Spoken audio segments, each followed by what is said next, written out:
Bounce Back Wisconsin, and Safer at Home edicts. He's declared that the church is an essential business. I applaud this. I'm a Christian. I think the church is important. But I think that his edicts underscore two ideas. The first is, what does he think that the church is essential for? When the church is lumped in with other social service agencies, when it feeds the hungry, when it takes care of children, when it looks after the elderly, when it provides counseling to people seeking jobs, it is basically unrestricted. This is seen as essential activity, things that needs to be done. When it is doing the things that are more directly associated with religious practice, such as funerals and weddings, which are specifically named, and baptisms and christenings and confirmations, which are not named, it is seen as irrelevant. You can do that online. It's not really important that people be together. There's no doubt that there are scriptures that talk about that they went from day to day to each other's house, that we're supposed to lay hands on the sick and see them recover, that we are supposed to greet one another with a holy kiss, or in our society usually that's interpreted as a hug. These are direct commands, but we as Christians understand that it's good. God has given us government to help protect the innocent, and at this point the danger of death is not from foreign invaders or from outlaws, but rather it is from a virus, from a disease.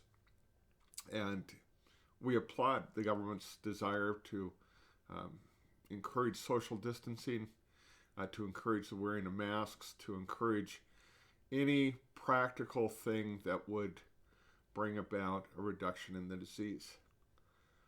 That does not convert into us believing that the things that we do on a spiritual level are not more enduring and more important and more central to the mission of not only the church, but the needs of the human race. So I think that we have a dilemma or a collision that is going to come between these two ideas. But I think that it's the church that we should not get caught up in the collision of these ideas so much as we should step back and think about the ramifications they mean for the church. Number one, people that are not of our theological belief, understanding, and by this I mean historic Orthodox Bible-believing Christians, contrasted with people who may be nominal Christians or who are of some other faith persuasion or who are atheists and non-believers. That there is a great divide about the necessity of the church. We've seen this boiling for a long time, the issues of housing allowance for pastors and for the nonprofit status of churches. The church doesn't do anything to deserve these in the eyes of people that are not already persuaded. So I think the first thing that we can learn as the church is we need to do things that are important. To please God? Yes, our primary goal should be to please God. Jesus went about doing good to all men. Jesus came into the world to serve, not to be served. While we were yet sinners, Christ died for us. The idea that people are unconverted does not mean that we can't bless them. And that includes the Samaritan woman, the Roman legionnaire, the Samaritan leper. All of these people are people that were touched by Jesus Christ, but weren't even Jewish. They were people that were outside of his faith circle, outside of his family. In our church, we heavily emphasize the fact that your priorities need to be, first of all, you need to be personally responsible, pay your own bills, take care of your own responsibilities, live in a way that you can be a blessing to others. Let him who formerly stole steal no more, but rather let him work with his hands that he in turn might be able to give or bless others. That being said, this hierarchy of taking care of your own needs, your own responsibilities, secondly, those of your family, he who doesn't take care of his family is worse than an infidel. Thirdly, the church, weep with those that weep, rejoice with those that rejoice. If somebody comes to you and says that they have a need, don't say, be fed, be warm, but rather take some practical steps to help deal with that. And then obviously our community. You know, Jesus walked through the streets, the apostles walked through the streets, they saw the blind, they saw lepers, they saw people that were in situations of difficulty, and they reached out and they helped them. That generosity overflowing out of the heart of God is something that we naturally should be doing as Christians. So all of these things can be motivated by our calling, by what it means to be a Christian, that they are really part of what we're supposed to be doing. But there's also a PR angle to it, that when we do these things, we are understood by those that are on the outside as doing something that is important and worthwhile. In one of the first great plagues that the Christians grappled with when Julian was emperor of Rome, he was trying to reestablish paganism.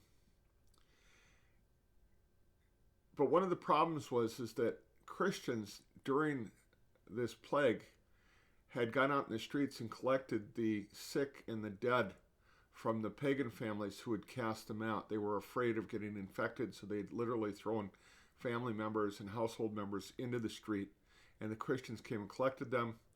The Christians ministered to them. And contrary, as some have said, you know, that if we trust God and we do the right thing, we won't get sick. Many of them did get sick, and many died. But they felt like that they were being Christ to the Christless, that they were being the very hands and feet of God in that situation. And Julian later remarked to a pagan friend that it was very difficult to reestablish paganism because of the popularity that was engendered by Christians who had, at the risk of their own lives, taken care of the sick and taken the dead and given them respectful burial when their own families were unwilling to do that.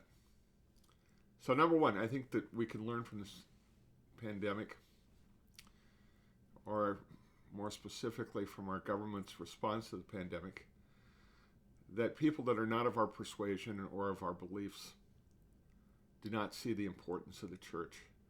And the church needs to put itself in a position where it is understood as being important because it really is. Secondly, they do not see at all the spiritual value of what the church does.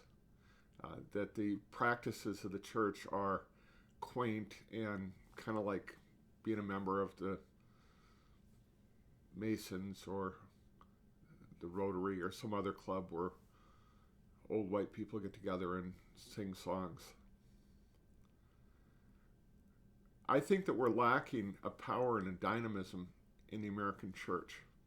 I don't think that we're preaching the gospel in many cases. And by that, I'm not even being critical of the content of the preaching of the gospel. I just think that we spend most of our time sharing with people who already agree with us rather than talking to people that don't. We do not believe that God is miraculously going to intervene. We do not even ask him to do that. We're not praying for the sick. We're not praying for miracles. We're not trusting our finances to God. And so in many ways, it's the same as the divorce statistic among evangelicals, which is almost the mirror image of people that are statistically the same in other regards other than religion in our society. In other words, as many people who are evangelicals get divorced of the same age and life status as people who are not evangelicals. So I say we got to do something different about our spiritual life. And that's not going to happen from the governor. People can say all they want. Let's recall. Let's impeach the government. Let's vote for somebody else next time. Let's try to get legislative changes. Let's try to get them to expand the order so that we can actually meet together. I think that is totally secondary to who we are as the church. If the church is not dynamic and powerful, if it is not doing its job the way that God intended to do its job and be what God intended it to be, then there's no reason for it to be. The rest of it's just rhetoric. The rest of it is just cultural. The rest of it is just existing for the sake of existing. And I'm not telling people to not be politically involved or not to complain about things or say, why does Office Depot have 25 people in it and Walmart has 100 people in it and we can't have church with 9 people in a room? Why is it that restaurants are going to open to service as long as there's social distancing, but churches can't? I think that those are legitimate questions, but I think that they're totally secondary to this. Number one, are we walking in Jesus' steps? Are we servicing the poor and the sick and the needy and the people that have a hole in their heart? And secondly, are we manifesting the spiritual power that comes with being filled with the Holy Spirit and showing forth the gifts of the Spirit and showing forth that we are a supernatural people, a royal priesthood, a holy nation, something that is different than just a club of people gathered together? I'd like you to think about these things, because pretty soon the pandemic's going to be over and it's going to be back to business as usual. But these underlying premises that you find in the hearts and the minds of not just our governmental leadership, but the average person on the street in your town is not going to have been changed by it unless the church changes. And I want to challenge you. Be the essential church. Don't just claim the title. Do the actions.